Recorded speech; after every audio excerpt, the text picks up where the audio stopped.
We are ready for Fiumicino. Just for Davide.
Just for Davide.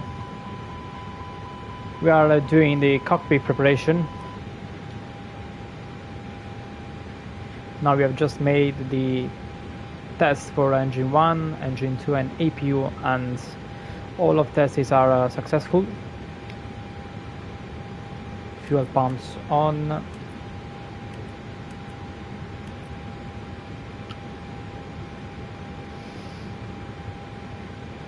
Navigation lights on, seatbelts on, no smoking on, and emergency lights armed.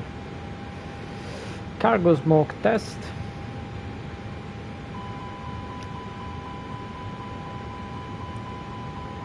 Successful. Even here. Now it's going to proper lane. Yes. Just normal for this game. Okay. I aired in a line in 8 minutes. So first of all we have to load all the passengers and the cargo that we expected for today. And obviously we have to insert the route on our IFP. So we are going to load this route. Where is our route?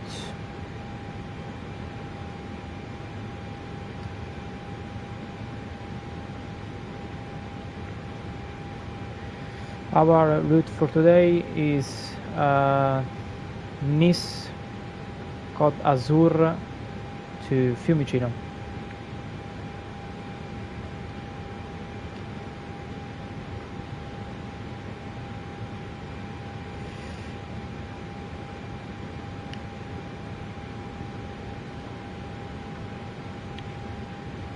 No, it's not that. It's not it. No. Okay, this is the route.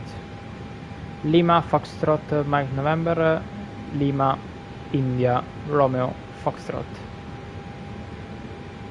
So this is our route.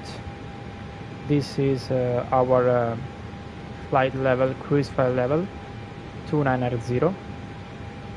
Departure Nice. Arrival Fiumicino. And the alternate airport is Capodichino, Naples. So in the situation that we can't land in Fiumicino because we are unable to land in Fiumicino, we are going to land in Napoli. So Davide, if there's a situation that the plane cannot land in Fiumicino, you are going to land in Naples. Are you happy about that? Okay, so we can just send this flight plan to the ATC. And last one, we have to insert the passengers and the cargo. Passengers, we expect we expect 127 passengers. That's okay. And cargo 3.1. Weight, okay, kilograms. Perfect. 3.1, so a very low number of cargo. That's okay. And fuel, we don't have to touch anything. Okay.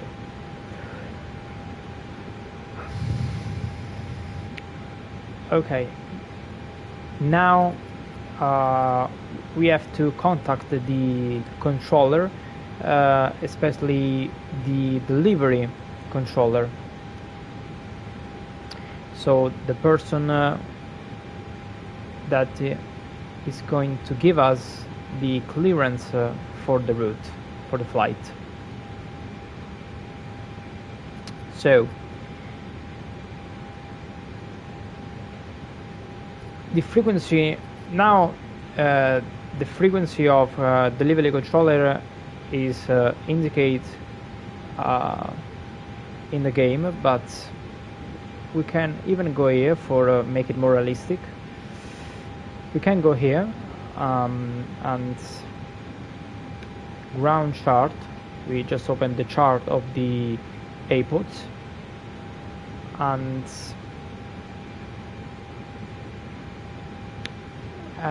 we have all the frequency of the controllers of this airport. We have 80s, tower controller, ground controller, and delivery controller. So delivery is 121.78. So we're going to put here 78121. Switch. Now the frequency is active, and now we can request the clearance for our route. So it's going to be something like this.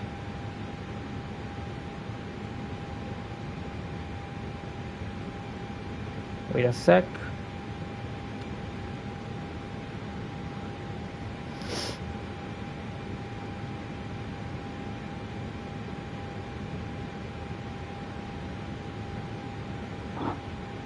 Okay. Nice delivery, bonsoir. EasyJet 21 1683. We are ready for clearance for Rome Fiumicino.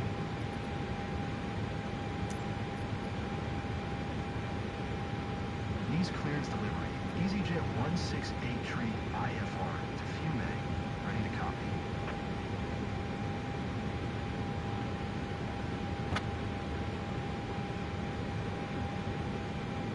EasyJet 1683 is cleared to Fiume Airport via the SODR 8 X-ray departure, runway 22 left. Climb via SID, maintain 10,000, expect flight level 29010 minutes after departure.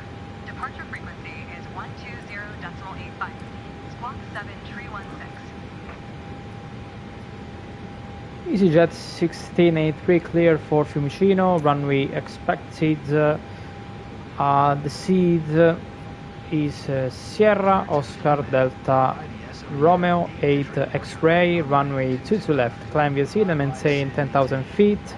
Expected flight level 290 10 minutes after departure. Frequency departure is 120.85, squawk 7316. Squawk 7316.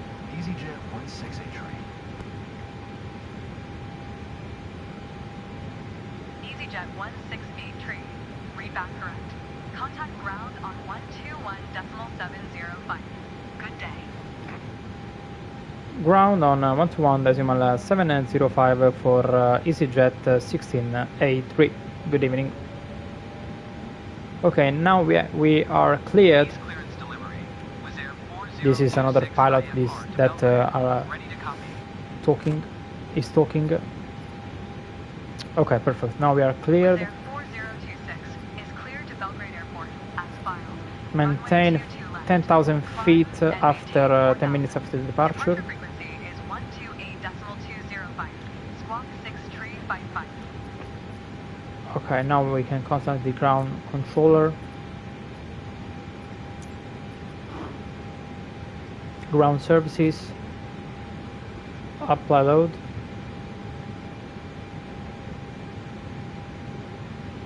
Realistic, obviously. Okay, and now we can request the embark. East ground, EasyJet 168 Could you please send a fuel truck? Okay, now we have to configure the MCDU. Okay, from Lima Foxtrot Mike November to Fiumicino, Lima India Romeo Foxtrot. Now the jetway is going to be connected. Okay.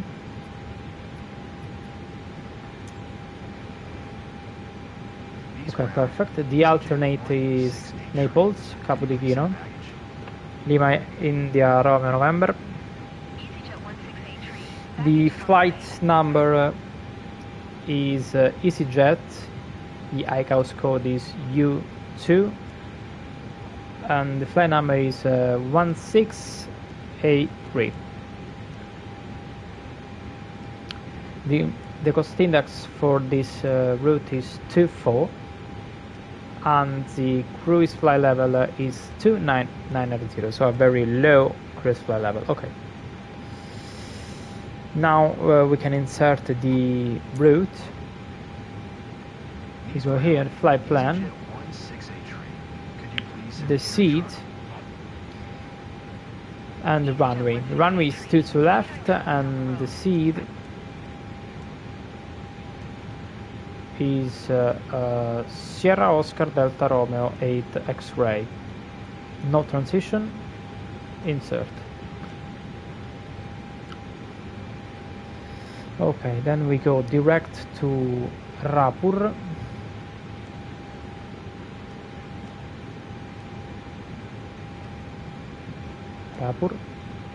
Direct to Ratap.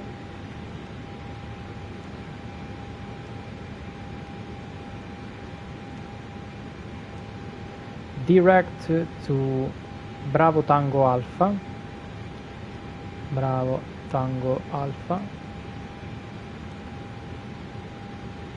Obviously the first one.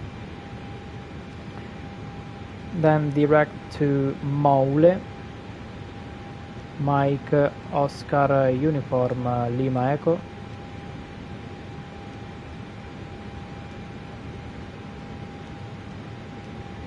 Direct to X-ray Oscar Papa Tango Alpha.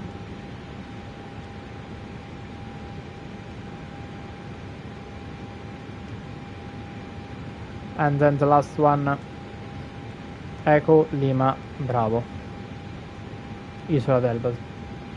Obviously the first one. Okay, now we have to insert the star and the approach that we expect. We expect runway 16 left, ILS Whiskey 16 left. So ILS Whiskey 16 left. The star is Echo Lima Kilo Alpha 3 Alpha. No transition. Okay, check for discontinuities. Okay, and we are going to. No, this flight is scheduled for land in Fiumicino. Okay, but there's a possibility that we cannot land in Fiumicino for technical problems of the airport, of the plane, in case of emergency, or in case of bad weather of Rome. But this evening is not. We don't expect the bad weather of Rome. Okay, so this is going to work especially in case of bad weather. In case of bad weather in Rome, obviously we cannot land in Rome because it's not safe, and we are going to land in the alternate airports. Okay, but this is not the case for this evening, and we use this procedure especially in case of fog. Okay, when there's a high intensity of fog, obviously we cannot land in the airports cause of the low visibility, and in that case we are going to land to our alternate airports. Every route, every flight, every plane has his alternate airport. Okay, and for today and for this route, our alternate airport is Naples, which is the most common alternate airport for the planes that are scheduled to land in Fiumicino. Okay, we deleted discontinuity. Now we're going to plan and check. We have to check the flight plan here.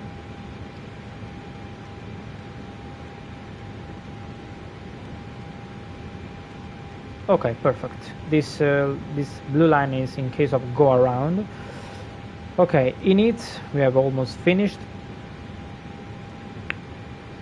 Okay, the zero fuel weight for today is 56.4,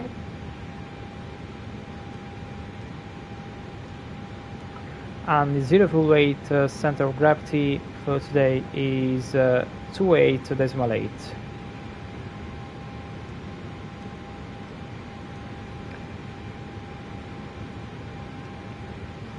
Okay, the block fuel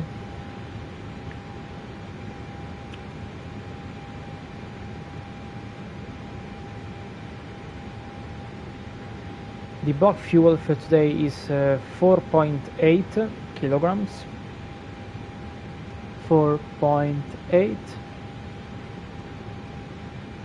So this is the fuel that we gotta have in the first moment that we are moving. Okay, the taxi fuel is 0.2. okay, and the alternate fuel is 1.3. 1.3. Okay, now we are going to need, and we have to insert the climb wind. So the winds that we are going to have in the phase of climbing, and we have the direction 271, 56 knots, 350 feet, so 35,000 feet. 275 direction, the knots are 52, and the height is 310. Then we have 279er, 45 knots, flight level 200, 20,000 feet. Then 275, 33 knots, flight level 150, and the last one 334, 13 knots, flight level 100. Okay, now I'm reading this information on a PC, but on my PC, but I obviously have the wind, also the wind here. Okay, so this is the page of the wind information, and I just inserted the climb wind. Okay, now we can start the APU, so the auxiliary power units. APU gen is on, APU bleed on. Okay, start the APU, and we have to insert the last thing.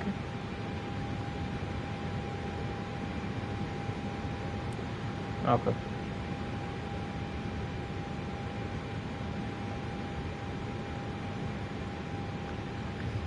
The last thing, the performance of the plane during the takeoff, V1, VR, and V2.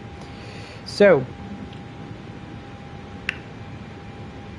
the transition altitude of this airport is, let me check,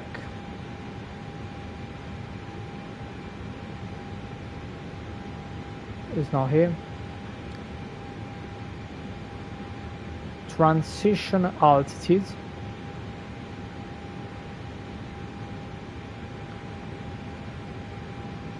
okay, 5,000. Okay, perfect.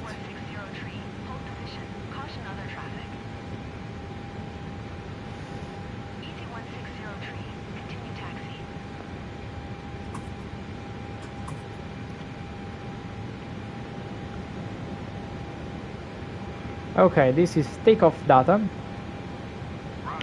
Flap 1.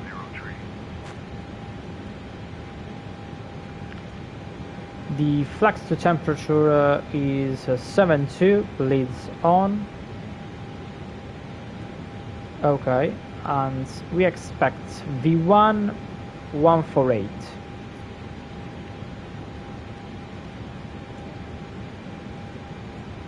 VR 149er and V2 150. Okay, perfect. We have finished the cockpit preparation, so we can request the stop of embark. So the jetway is going to be disconnected of the plane from the plane.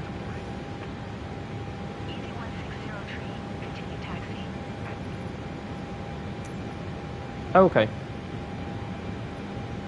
Now we have to lock the cockpit door.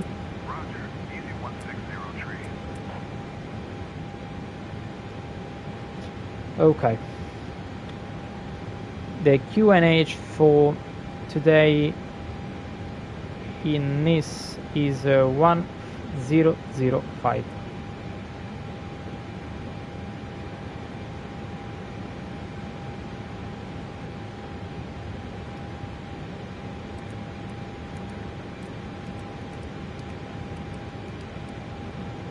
Okay.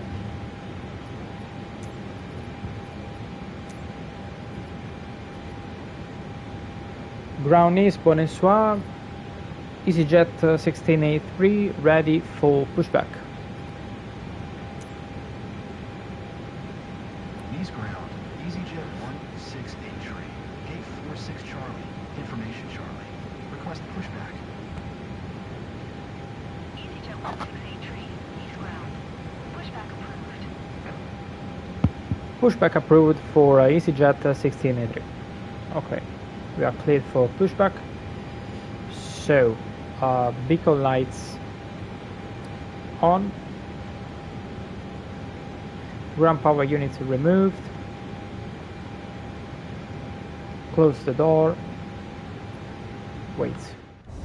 You have just to remove these things. Okay. And we can ask now the pushback. Nice ground, EasyJet 1683, requesting pushback. EasyJet 1683, pushback request accepted. cabin lights off.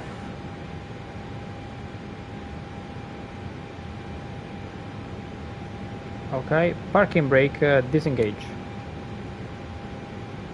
And now we should move. Okay.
Okay. Parking brake on. Stop the pushback. Okay. Now engines on ignition and start. Engine number 2. Engine number 1.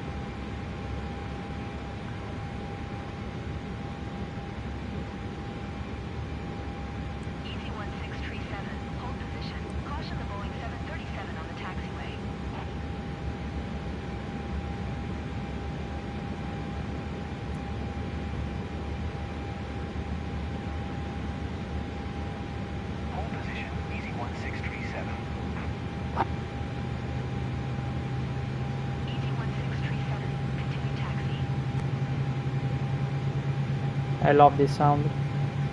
I really love this sound. Roger, easy 1637.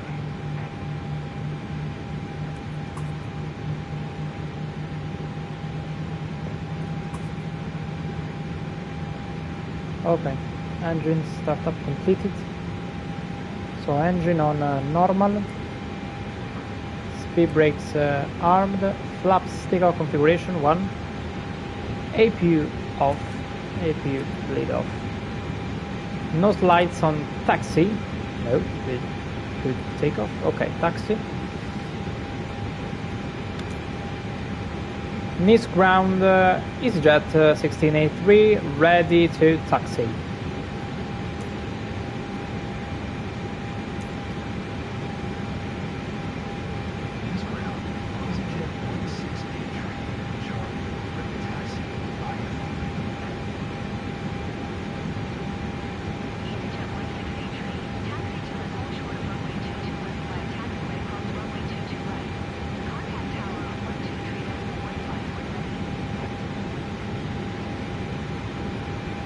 Okay. 123.15. Taxi to short runway 22 left right, taxiway cross runway 22 right, EasyJet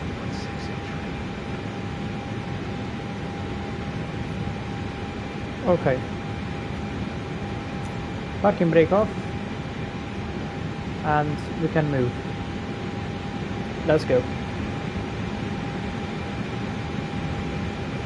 Put on.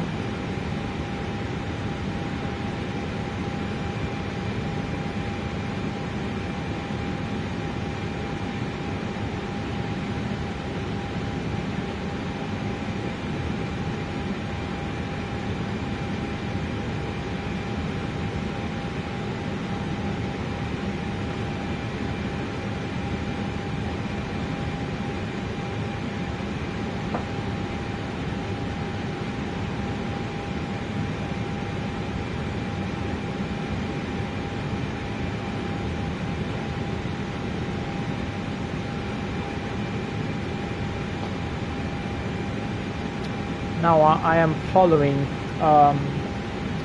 the taxiways on my laptop, but obviously we have the chart here.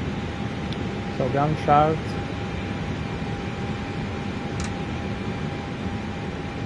And we are here, and we have to arrive here.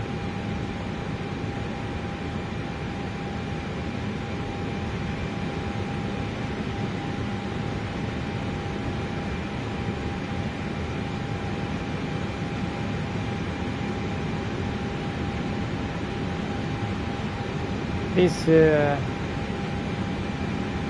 are other players.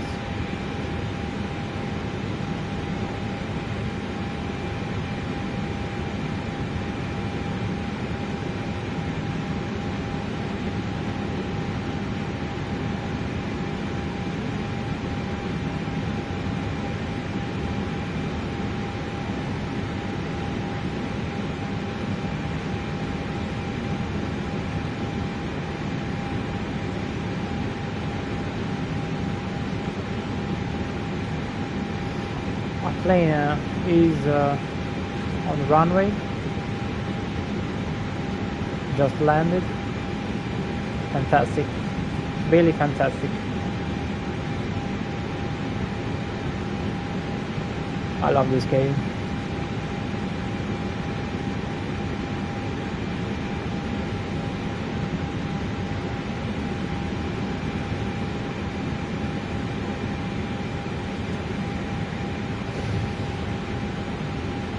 Brake test is successful. Oh no, another plane in front of us. Another R320.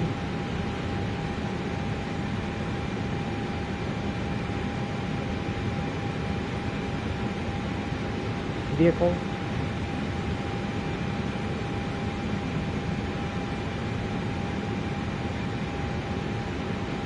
Oh no. He's going to slow us so much. Oh, another player is taking off. What the fuck? Look at that plane.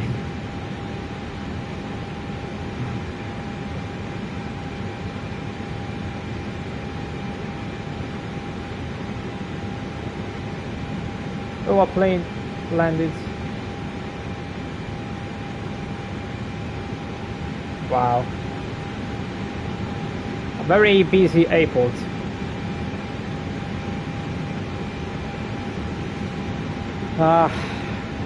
He's going to slow us a lot. Oh, he just disappeared.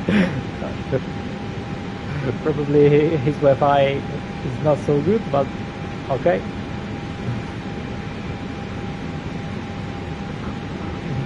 Better for us.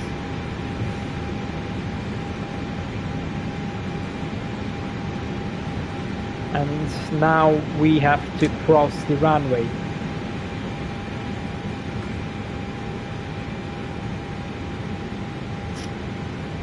It's not an easy moment to cross the runway because the plane are going really fast here. So strobe lights on.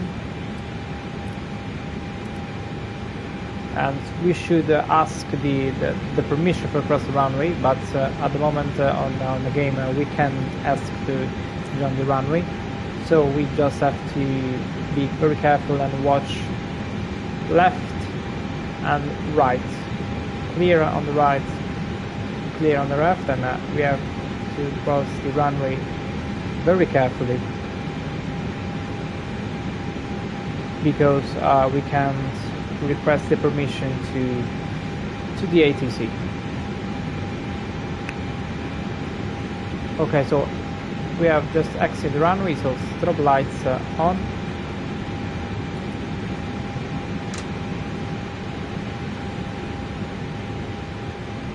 And this is our runway.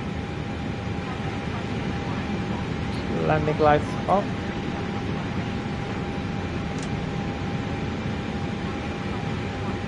Okay, parking brake on. And now we can request the permission. So the frequency for tower is 123.150.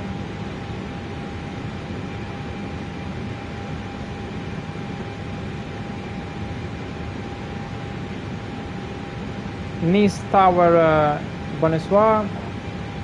Holding point, EasyJet 1683, holding point, runway 2 to left.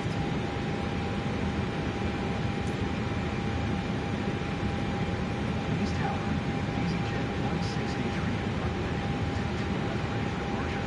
5 at 4. EasyJet 1683, QNH 100 flight. Clear for takeoff, runway 22 left.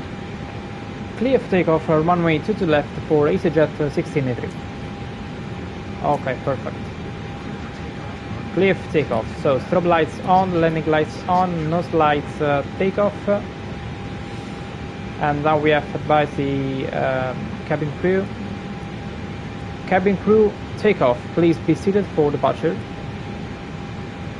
Okay, auto brake max, perfect. Parking brake off. And takeoff configuration test. Okay, normal. Perfect. Teacher Stara.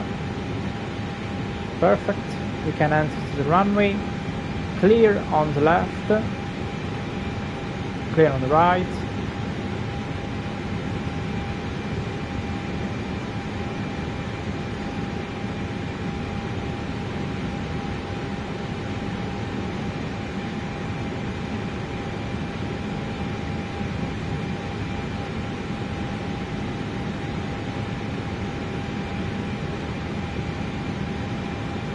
Ready.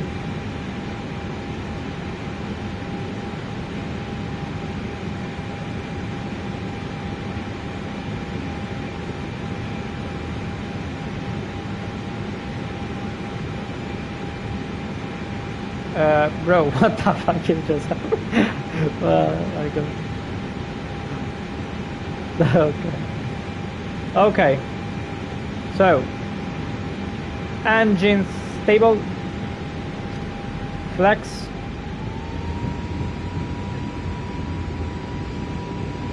Speed is alive.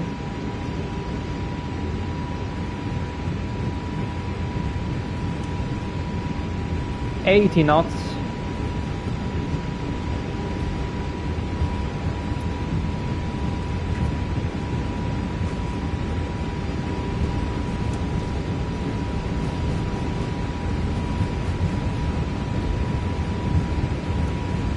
V1 rotate.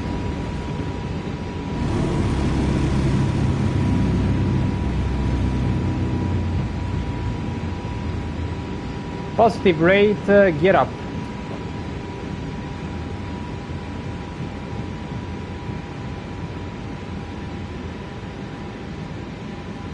EasyJet 1683, contact Marseille Center on 120.85. Good day. 120.85 for EasyJet 1683.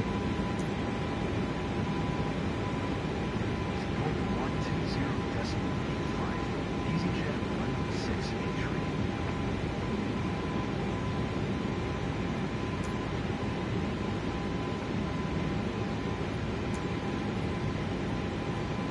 Marseille So now we have to reach is at 1700 climb 10,000. this part of the EasyJet knots. 1683, Marseille Center, QNH 100. Very windy here, Radar contact. Continue to a little bit of turbulence, and we have to follow the flight director.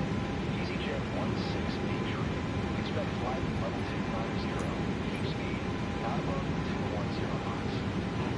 Expected level 290, keep speed not above 210 knots for EasyJet 1683. Expect flight level 290. Keep speed not above 210 knots. EasyJet 1683.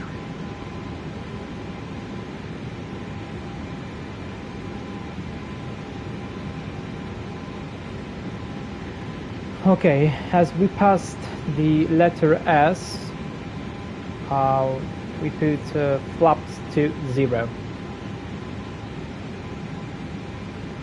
So we have to pitch up for be stable here.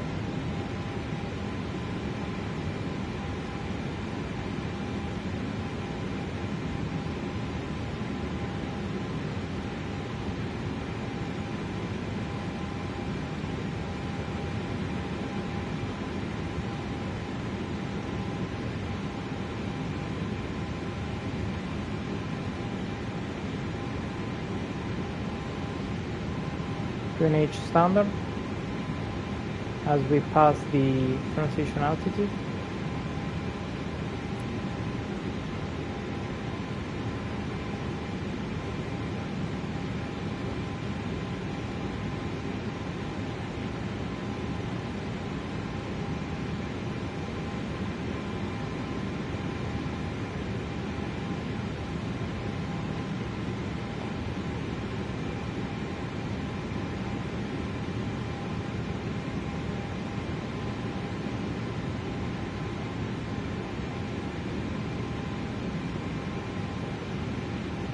EasyJet 168 climb and maintain flight level 290. Climb and maintain flight level 2980 for EasyJet 1683.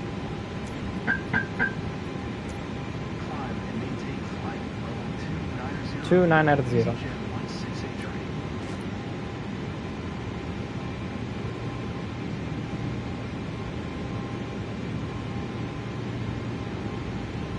Okay, passing the 10,000 feet,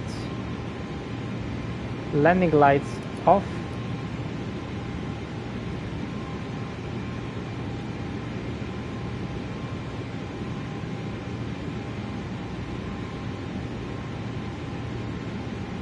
Normal air, flight rider 5. Climb and maintain 2000.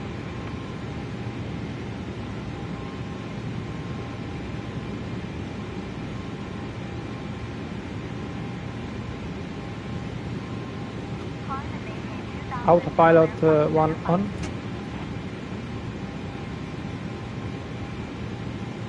Okay.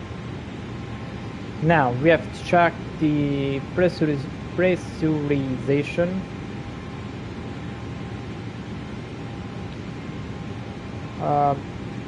Okay, I will explain it later because we have to put the cruise wind.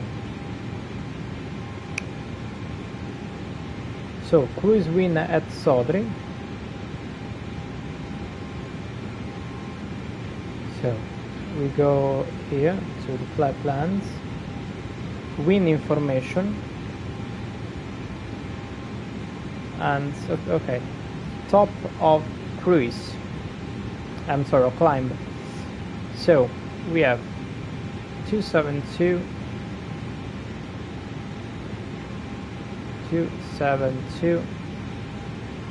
15 knots, flight level 330.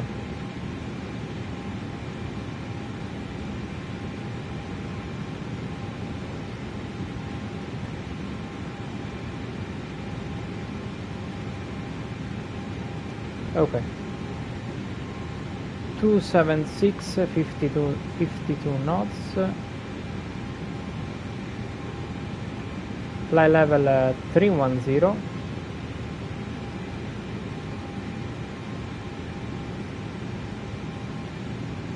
Two 279er 50 knots.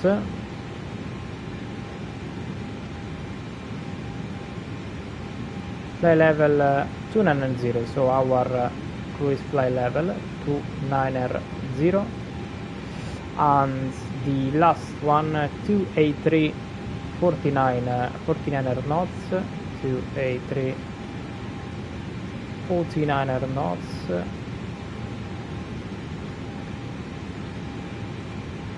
flight level 270. The external temperature at flight level 290 is minus 39er knots, so minus 39er knots. Okay.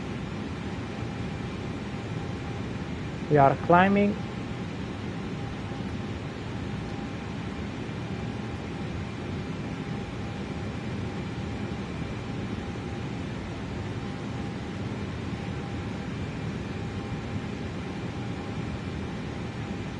A little bit of cabin lights and the seatbelts on auto and no smoking on auto.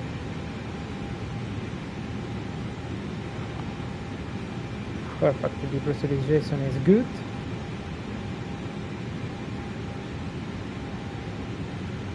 A little bit of clouds here. Okay, now we have to insert the descent wind, as the system can calculate at the perfection the descent, and we have 269er 52 knots, 269er 52 knots, flight level 350.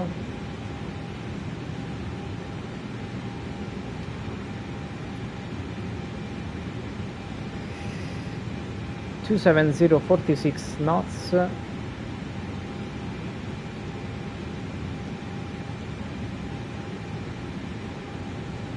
flight level 310.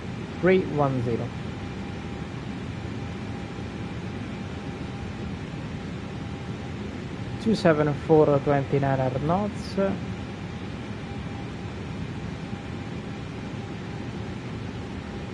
flight level 200.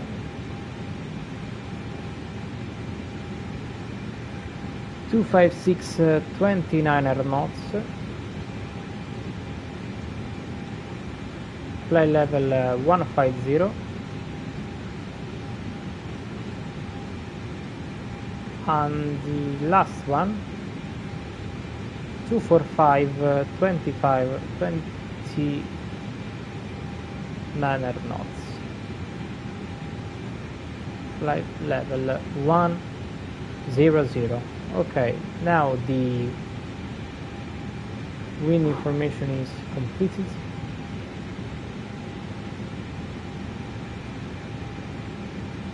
A little bit of clouds here.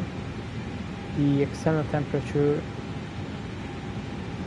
is -4, so engine anti-ice here.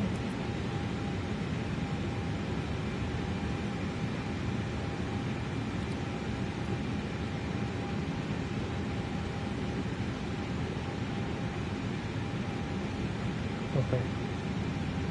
We have almost reached our cruise flight level 290. We are currently at flight level 254, so 25,000 feet in the middle, between 25 and 26.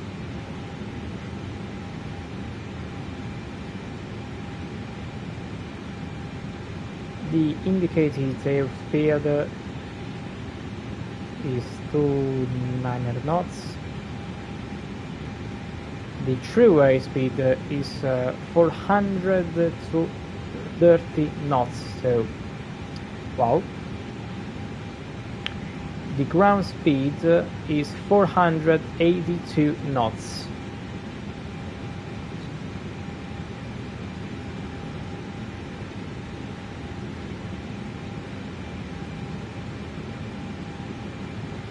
.485 knots.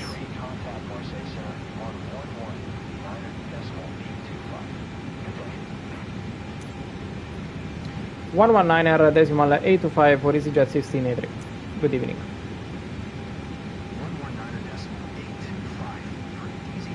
119.825.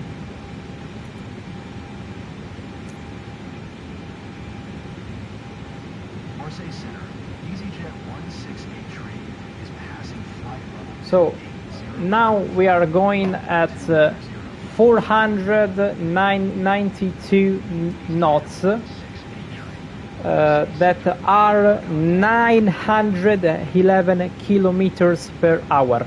Wow. we are going really fast respect to the ground. This is the ground speed. EasyJet 168 contact Marseille Center, bar 1 Engine and tears off. decimal 725. 124.75 for EasyJet 1683. Good evening. 124.725. EasyJet 1683. Marseille Wow. Center, EasyJet 1683. Flight level 2 494 knots are 914 kilometers per hour. Wow, this is incredible, very incredible.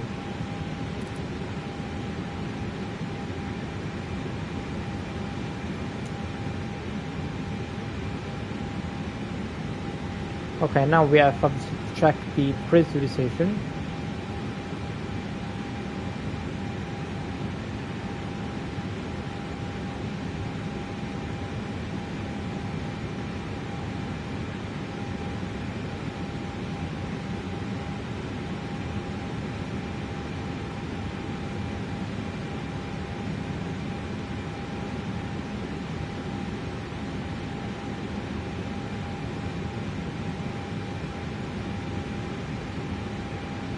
So,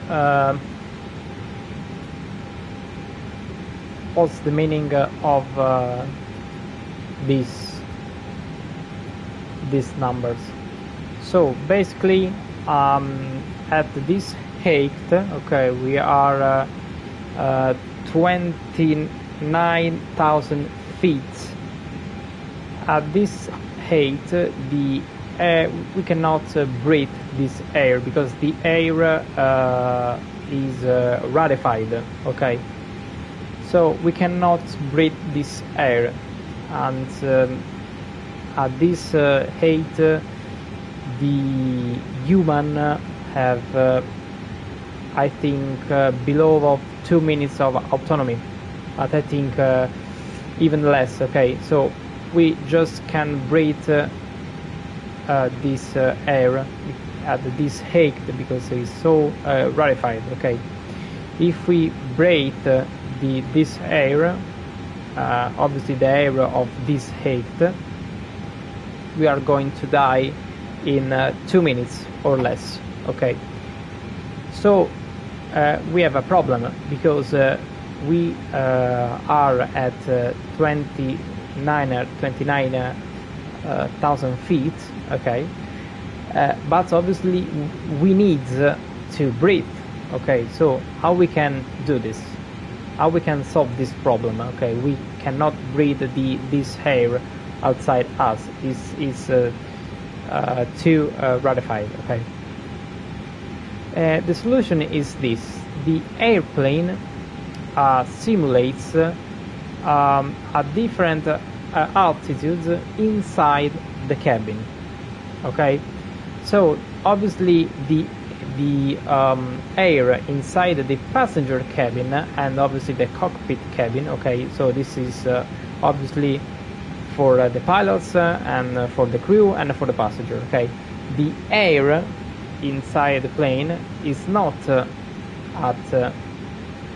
it's not the air of this height, 29,000 feet, but the plane simulates a different altitude. Okay, a low altitude. Okay, now we the plane simulates the air as we stay at this altitude. Okay, 4,400 feet. So the plane simulates that the air inside the plane is at this altitude, and the science says us that the air at this height is not dangerous for us. We can normally breathe the air of this height. Okay, and now we are not so high. Okay, but normally the cruise level. The cruise level is more of I don't know, 350. Now we have 290, but normally I stay on 350, 360, 380. Obviously we are now at 290 because the route is not long. Okay, so we don't need to go high in the sky. And this value normally is even on 8,000. But the science says us that we can breathe normally till to 8,000 feet. Okay. Past this height, 8,000 feet, the air is going to start to be dangerous for us. Okay. But now we could make another question. Why the plane is not simulating the cabin altitude 0? In other words, why the plane is putting inside the plane air at this altitude? Okay. And why is not just putting the air at level T? Okay. Because the difference between the pressure inside the plane and outside the plane is going to be too high. Okay, this is the value, this is the differential pressure between the inside of the plane and the outside of the plane. Okay, so the pressure inside the plane is so strong, while the pressure outside the plane is so low. Okay, and for this value don't have to be in this red zone. Okay, if the differential pressure between inside the plane and outside the plane is too high, the plane is going to explode. Okay, and below the sea we have the opposite problem. Okay, the pressure inside the submarine is too low with respect the pressure of the sea, under the sea obviously. In the sky we have the opposite problem. The pressure inside the plane is too much respect the air, the air obviously at this altitude. Okay.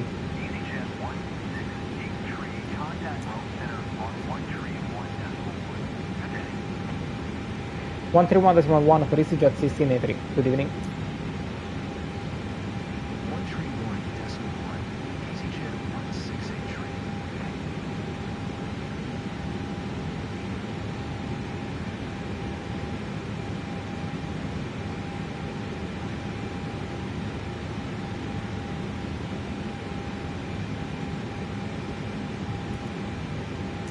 Già contattiamo Roma Centro. Allora, questa parte la spiego in italiano perché è molto tecnica ed è abbastanza difficile. A questa altitudine, 29.000 piedi, che sono 8.840 metri, l'aria non è respirabile per noi esseri umani perché è troppo rarefatta. Nel frattempo ci autorizzano la discesa.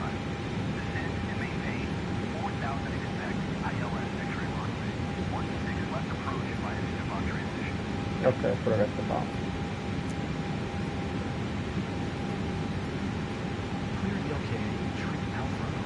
A questa altitudine l'aria esterna all'aereo non è respirabile per Nce-Fco perché è troppo rarefatta. Cioè è come se noi andassimo a inalare, ok, quindi espiriamo aria, ok, ispiriamo aria, ma l'aria che entra nei polmoni è pochissima perché a questa altitudine l'aria è rarefatta, cioè non ha quella forza che ha invece a livello del mare. Ok, cioè nello stesso metro cubo di aria ci sono meno molecole d'aria, quindi non è forte l'aria, non ha pressione, ha una pressione bassissima a queste quote, ed ecco perché noi non possiamo respirare quest'aria qui. Ok, perché se noi cioè come se noi, se ci trovassimo a questa altitudine ma anche superiori, se noi andiamo a inspirare, semplicemente l'aria non c'entriamo, cioè ispiriamo tantissimo ma l'aria che c'entra è pochissimo e quindi noi moriremmo veramente dopo 2 minuti. E purtroppo è successo già un incidente simile, che c'è stata una depressurizzazione della cabina e non se ne è accorto sostanzialmente nessuno.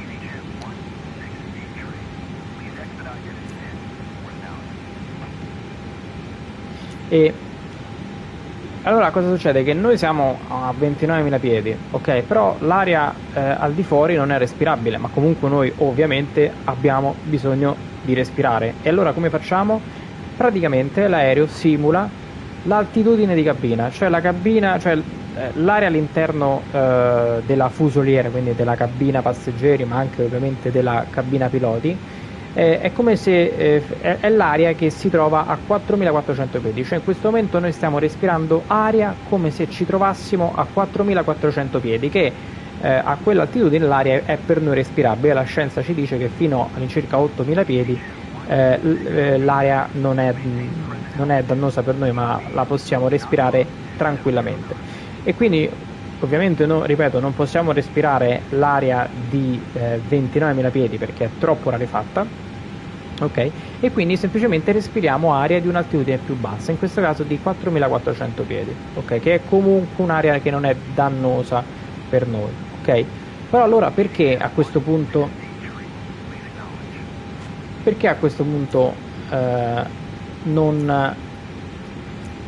l'aereo non simula che ci trovassimo come se ci trovassimo a livello del mare, cioè zero, che ovviamente l'aria è perfetta per noi, respiriamo come se fossimo a terra, perché a quel punto lì si creerebbe un altro problema, ovvero ci sarebbe troppa differenza di pressione tra dentro l'aereo e fuori l'aereo, ok? Quindi più saliamo più la pressione dell'aria è bassa, ok? Ovviamente dentro l'aereo, essendoci una altitudine più bassa simulata, c'è più pressione, ok? Quindi dentro l'aereo c'è tanta pressione, quindi la pressione spinge sulle pareti dell'aereo, ok? Mentre la pressione di fuori è bassa, ok? Ora la differenza di pressione si chiama pressione differenziale tra dentro e fuori, non deve mai superare il 9. Questa zona rossa indica 9 perché è una zona pericolosa e letteralmente l'aereo rischia di esplodere, perché ci sarebbe troppa pressione che spinge praticamente sulle pareti dell'aereo, e di fuori questa forza non verrebbe compensata da una forza che spinge contro l'aereo, ok? Non ci sarebbe più questa compensazione e quindi l'aereo esploderebbe. Ecco perché a questo punto devo fare un attimo. Ecco perché a questo punto non può essere simulata una altitudine di cabina come se ci trovassimo a livello del mare, perché altrimenti ci sarebbe troppa pressione tra dentro l'aereo e fuori l'aereo, e quindi viene, diciamo, individuato un compromesso che ad oggi per noi è 4.400 piedi, così che per noi l'aria è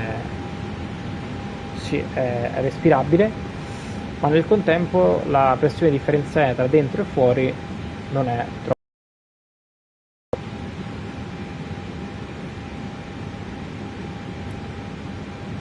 E come le dicevo prima, sott'acqua abbiamo il problema inverso, cioè quando un sottomarino va sott'acqua, dentro c'è una pressione molto più inferiore rispetto alla pressione del mare, che invece è molto forte più si scende ovviamente. Quindi quando si scende la pressione del mare spinge contro le pareti del sottomarino, e quindi se c'è una differenza di pressione, se non c'è la giusta differenza di pressione da dentro e fuori, succede il fenomeno opposto, cioè che è quello dell'implosione, ovviamente, perché a quel punto a vincere è la pressione esterna del mare. In quota noi abbiamo invece il problema opposto, cioè se non c'è la pressione differenziale giusta, a vincere è la pressione interna e quindi l'aereo esplode. Nel caso, ecco perché uno dei fattori o meglio uno dei valori che i piloti devono tenere più assiduamente, quasi ossessivamente sotto controllo è questo, perché ovviamente nel caso in cui dovesse alterarsi uno di questi valori, ok, si verifica il fenomeno della depressurizzazione della cabina, quindi l'aria dentro la cabina non è più respirabile e nel giro di 2 minuti si muore, cioè prima si sviene e poi si muore. Quindi nel caso in cui dovesse accadere una cosa simile, cosa fanno i piloti? Anzitutto fanno calare le mascherine nella cabina passeggeri, ok, e ovviamente anche loro si mettono le maschere dell'ossigeno, e poi ovviamente iniziano una discesa di emergenza, dichiarano Mayday, quindi una situazione di emergenza, ed iniziano una discesa di emergenza fino a una soglia in cui l'aria è respirabile. Solitamente si scende fino ai sotto i 10.000 piedi, ovviamente poi si fa un atterraggio di emergenza perché non si può volare in quelle condizioni. No, penso si sia buggato perché mi sta dicendo quote totalmente a caso, però va bene, purtroppo dobbiamo tenerlo così.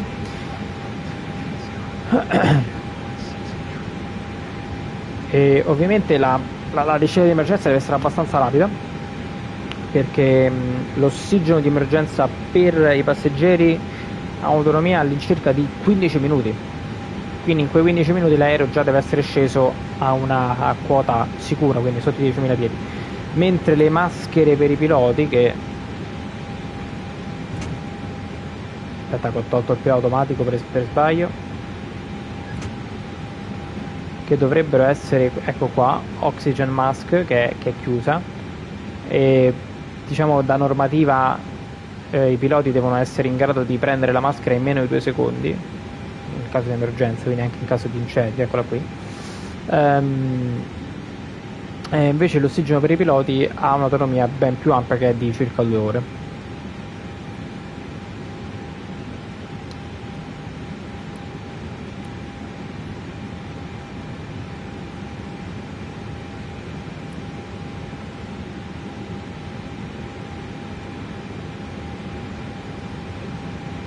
Ovviamente ci sono tanti fattori che devono essere visionati dai piloti, no? Perché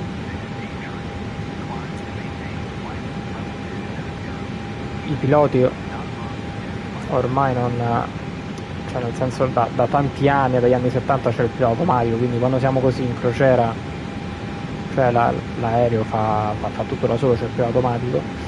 Ovviamente qual è il ruolo dei piloti? È quello di tenere sempre sotto controllo gli indicatori e rilevare eventuali anomalie. Nel caso in cui ci siano anomalie, allora il pilota deve intervenire. Quello è il vero compito del pilota, al di là poi di decollo e atterraggio che sono fatti dai piloti, ma quando si è così in crociera c'è ovviamente il pilota automatico, perché comunque pilotare, pensiamo, per 2, 3, 4, 5 ore, anche di più, cioè attivamente sarebbe infattibile per i piloti, e il loro ruolo principale è quello di visionare che tutto stia andando bene come deve andare e di intervenire nel caso in cui ci sia un'anomalia.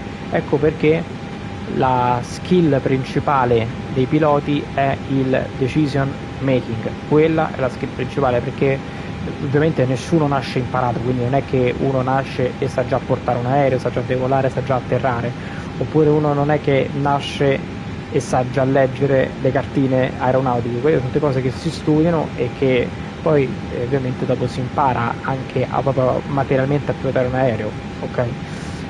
Poi c'è chi è più portato, chi meno, ma sono tutte, diciamo, le skill che si imparano. Ma la vera skill però è il decision making, perché ovviamente i piloti sono chiamati a prendere delle decisioni importantissime che si riverberano poi anche sulla vita di tante altre persone, hanno una responsabilità enorme e le loro decisioni contano, sono loro che decidono, quindi ecco perché questa è la skill principale. Comunque io ho attivato gli speed brakes, gli alettoni, che vediamo se si vedono, dovrebbero essere questi qui. Andiamo sulla visuale dell'ala prima che scenda la velocità.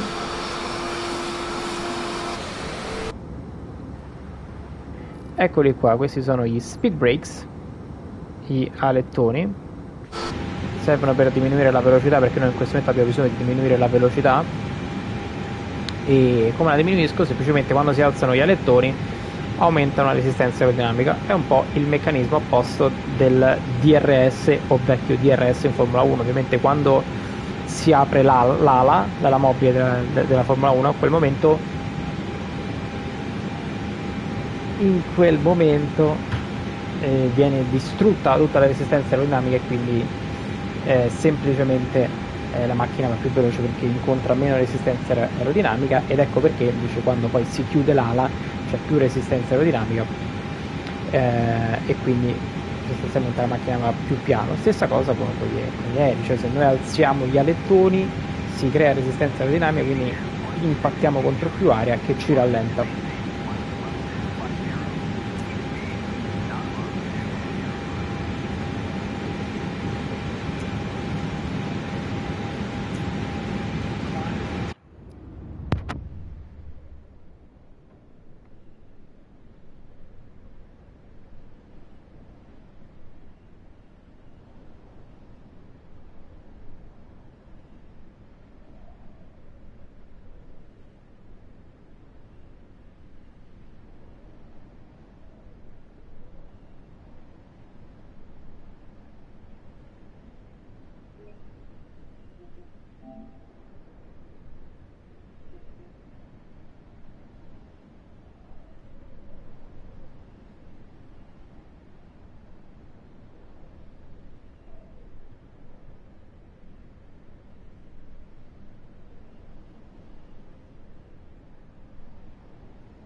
flight level 250. Keep speed not above 220 knots. EasyJet 168. Eccoci qui. Eccoci qui. Allora, in questo momento noi stiamo scendendo, siamo carichissimi. Questa è la nostra star, quindi dei percorsi che praticamente ci portano dalla nostra rotta all'aeroporto e sono predeterminati uguali per tutti gli aeroplani. Noi abbiamo questa star qui. Vediamo se questo gioco decide di caricarci la cartina. Eccola. Noi praticamente dobbiamo seguire tutta questa rotta, una specie di serpente che è caratteristica di Fiumicino, e a ogni punto c'è l'altitudine, ad esempio flight level 90, quindi 9000 piedi, ed è praticamente raffigurata anche qui sul navigation display. E quindi noi qui stiamo scendendo, questi sono i piedi che stiamo perdendo al minuto, questa è la nostra altitudine, e qui in viola c'è l'altitudine che praticamente noi dovremmo avere al prossimo waypoint, quindi qui, che è flight level 090, 9000 piedi. Eccoci qui. Ora questa star si chiama, è uguale per tutti, sono predeterminate. Ora andiamoci a leggere il METAR dell'aeroporto di Fiumicino. Attenzione, questo è un bollettino ufficiale, quindi vale anche per il signor Davide che atterrerà a Fiumicino. Allora, METAR LIRF, che è il codice CAO di Fiumicino. 10 è il giorno in cui è stato preso il METAR, quindi 10 giugno. 17.50 è l'orario, ma c'è scritto Z, quindi orario Zulu. 17.50, adesso Zulu sono 18.28, che è l'orario inglese, però no di quello attuale, quando è, mi sembra, l'ora legale. Vabbè, comunque ora noi siamo 2 ore avanti rispetto all'orario, non mi ricordo solare o legale inglese, comunque va bene. E quindi è stato preso all'incirca una quarantina di minuti fa. Poi la prima indicazione è del vento che proviene da 190 a 9 nodi, ok. CAV ok, significa che la visibilità è perfetta ed è superiore ai 10.000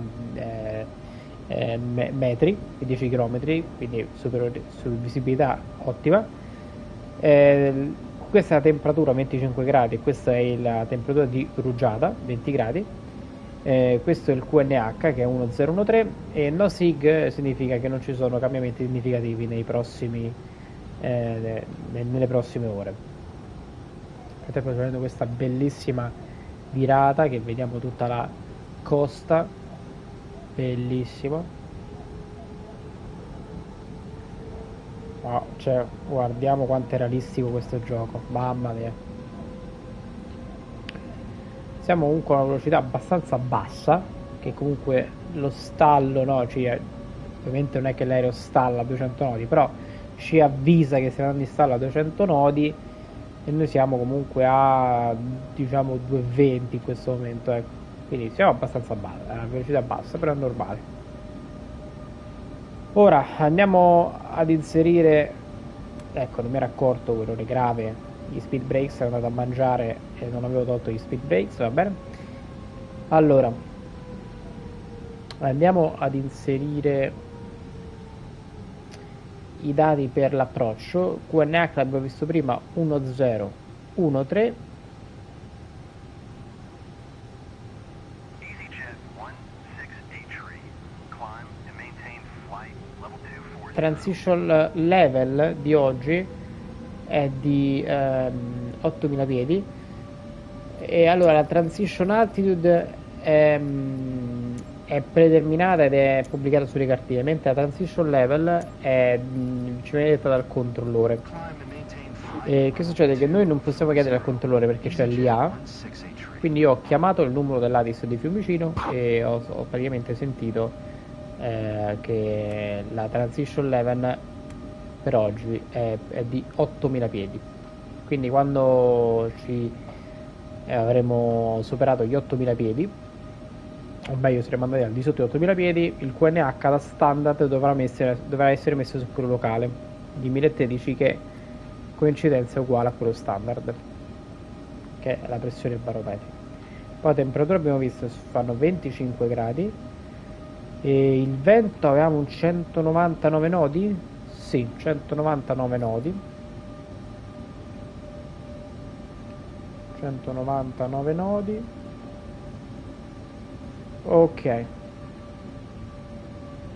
ora ci dobbiamo andare a leggere la cartina per vedere la minima. Allora, andiamoci a prendere la cartina dell'approccio di Fiumicino, pista 16 left, 16 sinistra. Quanto rompono il cazzo, si è buggato.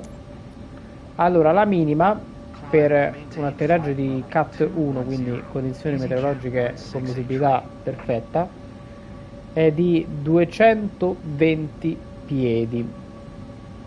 Che significa? Significa che a 220 piedi noi dobbiamo vedere la pista e quindi l'approccio deve essere stabile.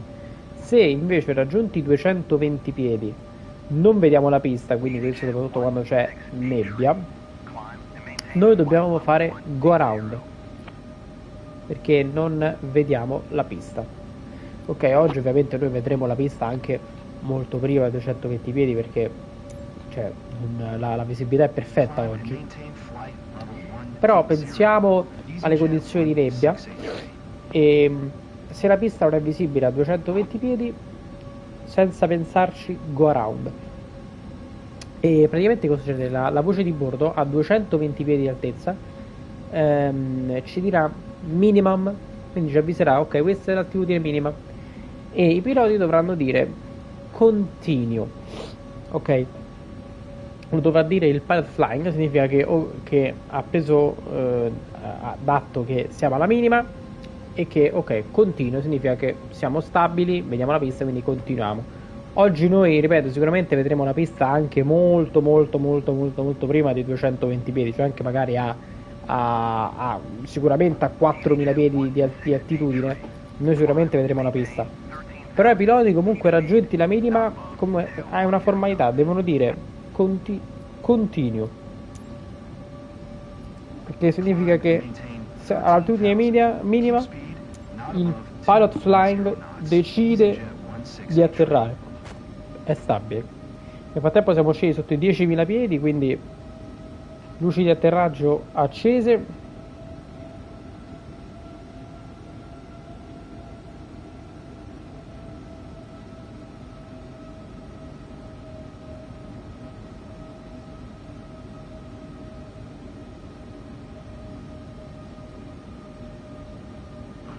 E dopo questa virata andremo ad attivare l'approach phase.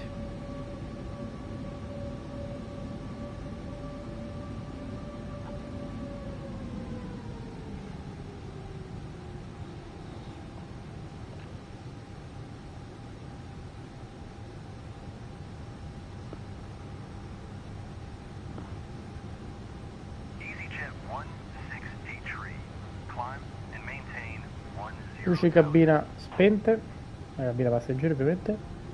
Ci avete fatto caso che durante il decollo e l'atterraggio le luci di cabina sono spente? È perché in caso di emergenza l'occhio è già abituato al buio della notte. Questo si fa anche di giorno, ma vale soprattutto durante la notte. Ok, quindi andiamo su perf, attiviamo approach phase. Approach is active. Allora, che succede? Che in questo momento l'aereo automaticamente decelera alla velocità minima in base alla configurazione di flap a cui siamo adesso. Quindi noi siamo a flap 0 e il pallino verde indica la velocità minima alla quale l'aereo è controllabile, che sono 200 nodi. Ok, noi adesso andiamo ad abbassare flap 1. Ok, e la velocità minima diventa 180 nodi, perché ovviamente i flap, vediamo, mettiamo sempre quella visuale lì.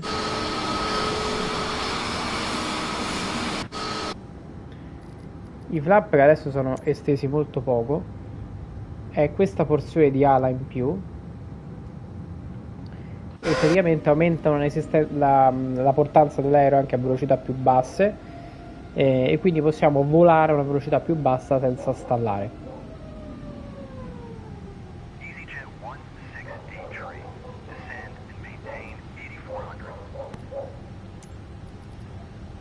In questo momento l'aereo sta picchiando, quindi sta puntando il muso in giù molto violentemente da solo come fattore automatico, quindi stiamo acquisendo un po' di velocità ma rimaniamo stabili.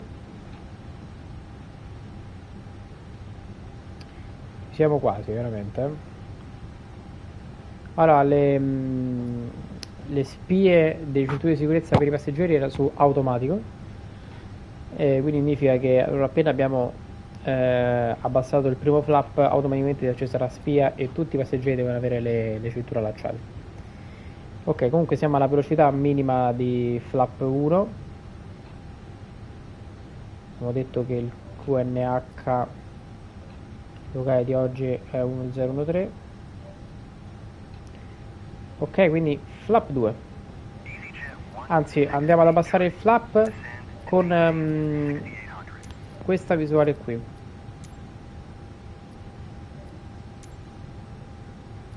Vediamo se si vede.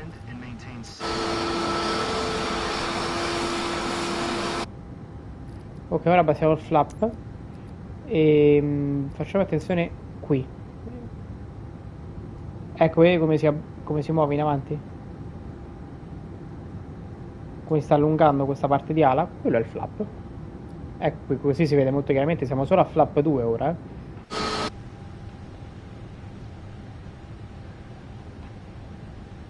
Ok, un po' di speed brakes perché dobbiamo decelerare l'aereo. Nel frattempo avremo un freno automatico basso, low. Ci basta per oggi, considerato che Fiumicino è una pista molto, molto lunga.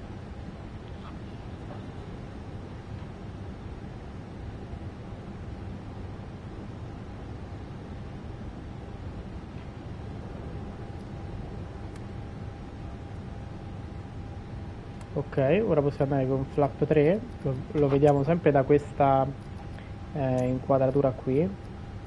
Telecamera la pista, era la 12, sì.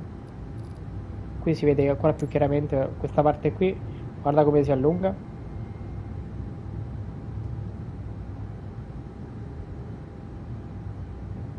Veramente fantastico.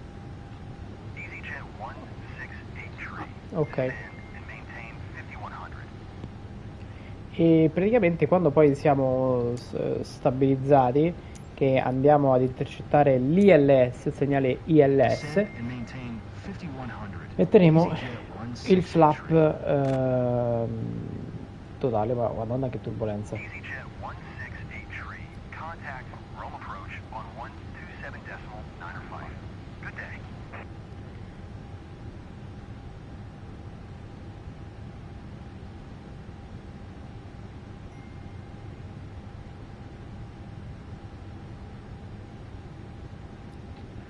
Ci siamo.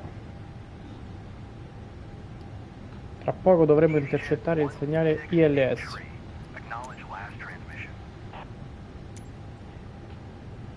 One to 7 decimal 905 for EasyJet 1680. Poi contattiamo l'approccio di Roma Fiumicino.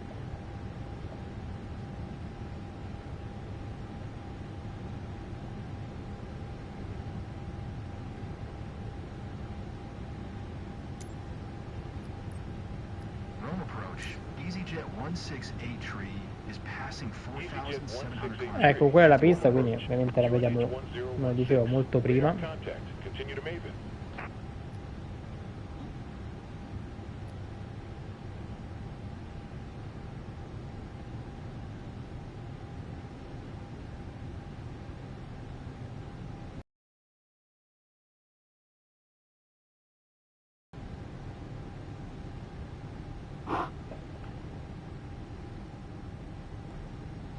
EasyJet 1683, contact your main tower on 118.7 when inbound on the approach.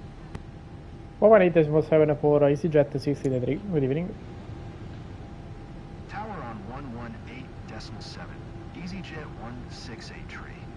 118.7.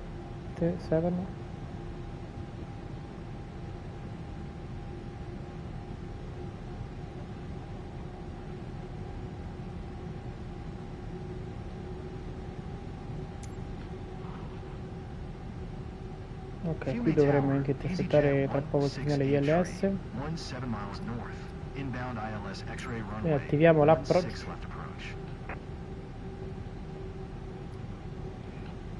EasyJet 168 Fiume Tower, QNH 1017, cleared ILS X-ray runway 16 left approach.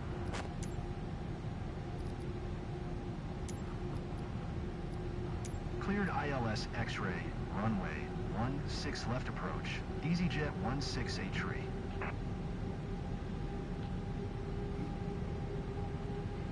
Ci siamo. Allora, questo è il glide slope, questo rombo qui, che è praticamente il segnale radio che indica all'aereo sostanzialmente il sentiero di planata, cioè quanto deve effettivamente scendere, ed è progettato proprio per farlo atterrare al centro della pista. È un segnale molto forte, mentre questo orizzontale è il localizer invece, che è la guida orizzontale. Quindi il glide slope è la guida verticale, il localizer è la guida orizzontale. Allora, abbiamo intercettato il localizer, quindi in questo momento l'aereo orizzontalmente è guidato alla pista grazie al segnale radio dell'ILS, e tra poco intercetteremo anche il glide slope. Non appena intercettato andiamo ad abbassare il carrello e ad estendere l'ultimo flap. Ok, glide slope intercettato, quindi gear down. Perfetto. Quindi anche verticalmente in questo momento l'aereo è guidato dal segnale radio in modo che atterri nel punto di atterraggio, nella touchdown zone.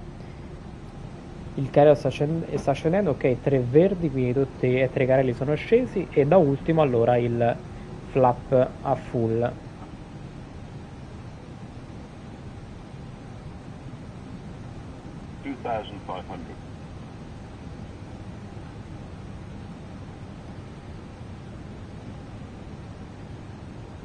Nel frattempo quelle laterali alla pista sono le puppy lights, sono 2 bianche e 2 rosse, significa che siamo perfetti sul sentiero di planata.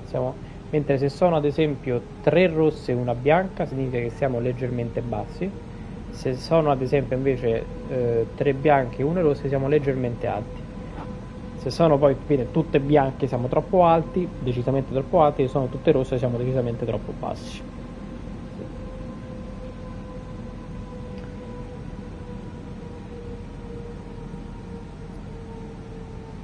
Cabin crew, prepare for landing.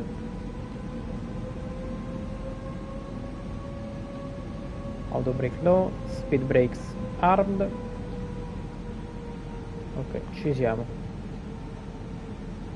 All'incirca a 1000 piedi andremo a disattivare il pilota automatico.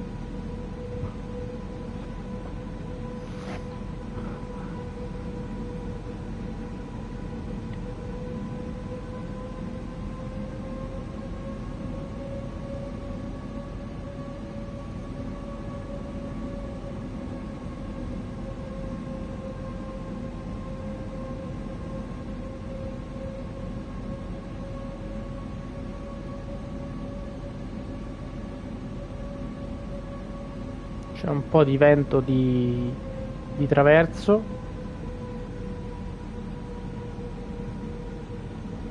e viene più o meno da qui.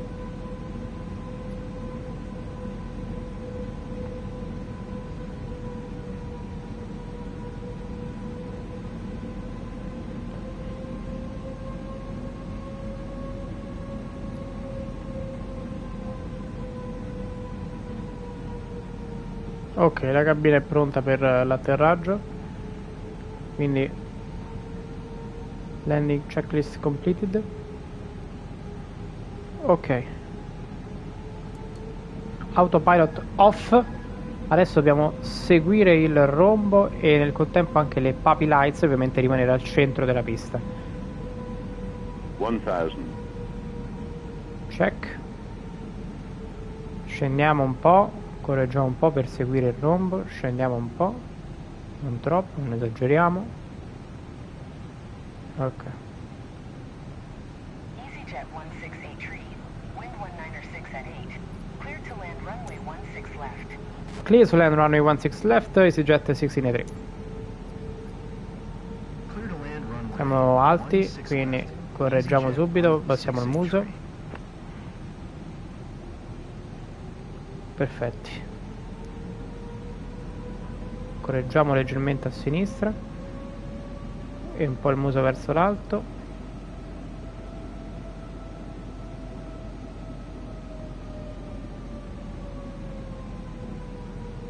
Siamo perfetti ora. Buone sulle papi, buono soprattutto al momento sull'ILS, un po' di vento. Siamo alti, quindi andiamo a correggere subito. Ok. 400.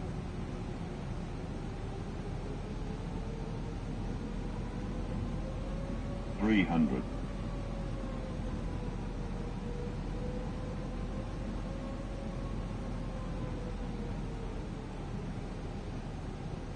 200.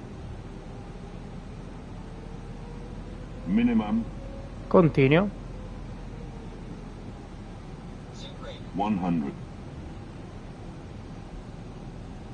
50. 40. 30. 20. Retard. 10. Retard. Retard.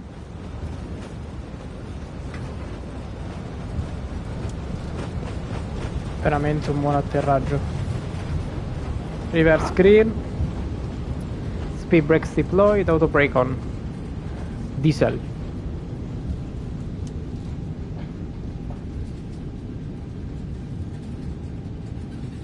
Engine to idle. EasyJet 1683, exit runway when able. Ok, possiamo uscire subito.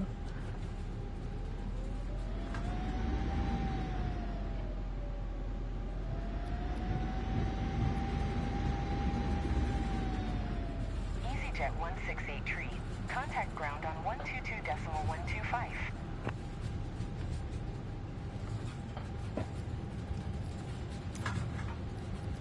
Ground on 122.125 for EasyJet 1683. 02109er, exit runway when able.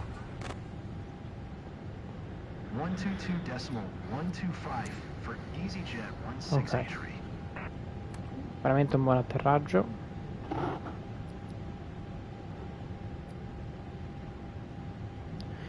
Flaps retratti. Spoilers down. Accendiamo le più. Landing lights off. Strobe lights off.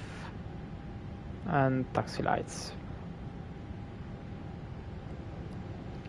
Contattiamo il controllore di terra su 02109er, turn next taxiway. 122.125.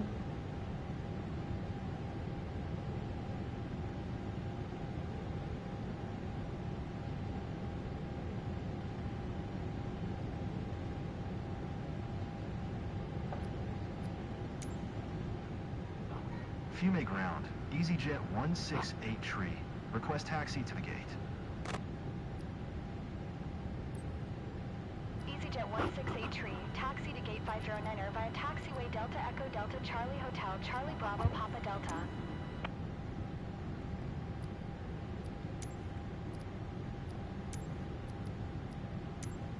Taxiing to gate 509 via taxiway Delta Echo Delta Charlie Hotel Charlie Bravo Papa Delta EasyJet 1683.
168 tree, hold position. Caution the Boeing B747 on the taxiway.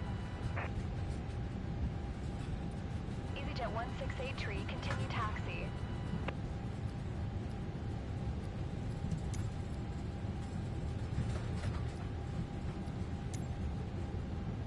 Roger, EasyJet 168 tree.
Ok, aspettiamo 3 minuti per far calare la temperatura del motore.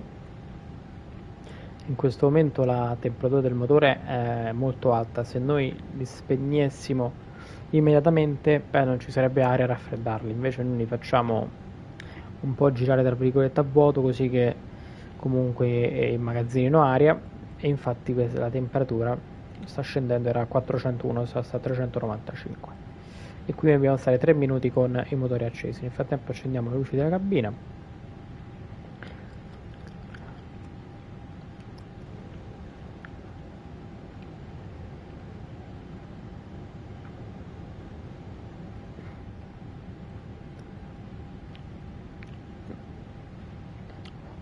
Spegniamo il segnale delle cinture di sicurezza.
Ok, sono appena passati 3 minuti, la temperatura è scesa correttamente, quindi motore 1 off e motore 2 off.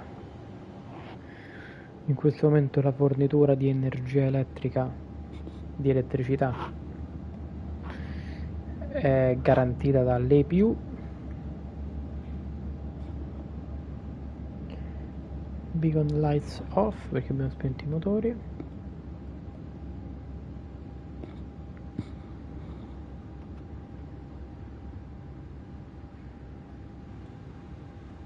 Ok, e possiamo quindi attaccare la Ground Power Unit. Attaccata, quindi lo andiamo ad attivare e possiamo spegnere l'EPU.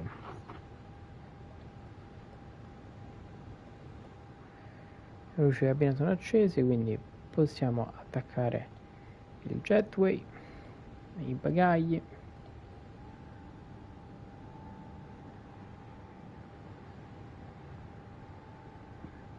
così che possiamo procedere al disimbarco.